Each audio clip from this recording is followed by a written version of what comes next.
Baringo Kusini wanaendelea kukabiliana na athari za mabadiliko ya hewa baada ya maji kuongezeka katika ziwa Baringo na ziwa Bogoria, huku michezo na uhamasishaji wa upanzi wa miti ukitumika kutunza mazingira.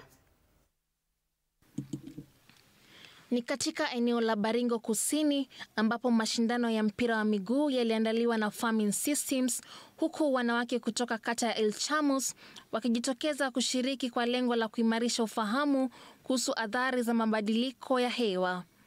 Baada ya mechi, walipanda miti ili kusaidia kutunza mazingira yaliyoharibiwa kwa kuongezeka kwa maji katika maziwa hayo. Tulicheza mchezo ili iweze kutusaidia katika mwili zetu kwa ajili ya mazingira. Tumepanda mamiti ili iweze kuzuia upepo na pia iweze kutuletea wasafi katika mazingira yetu. Kelvin Leksemoi, mkazi wa eneo hilo, amebainisha kuwa mashindano hayo yamewaleta pamoja wanawake ili kuwaelimisha kuhusu umuhimu wa upanzi wa miti ili kukabiliana na mabadiliko ya hewa ambayo yameathiri pakubwa maisha ya watu wanaoishi karibu na ziwa Baringo na ziwa Bogoria. Kundi hivi vya vijana wameweza kuungana na wakaweza kuona ni vyema waweze kuhamasisha jamii kwa ujumla jinsi ya kutunza mazingira, na siku hii ya leo ni ya kipekee ambapo wameweza kuwaita wanawake ama ladies na wakaweza kuwa na tournament ambayo haswa mada yake kuu ni kuhamasisha jamii jinsi ya kutunza mazingira.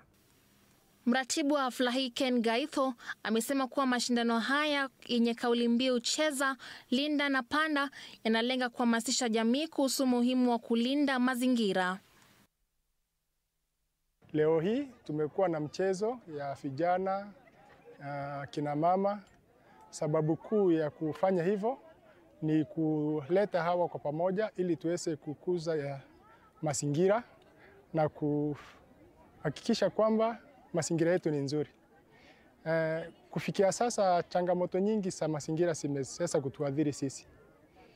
Saizi Lake Baringo imeweza kuja karibu, na tukiweza kupanda hizo miche, tukiweza kupanda nyasi, tutakuwa tunapunguza soil erosion.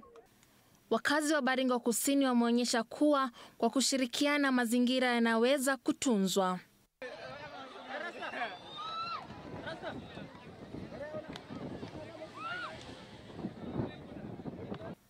Sally Davida, Runinga ya TV 47.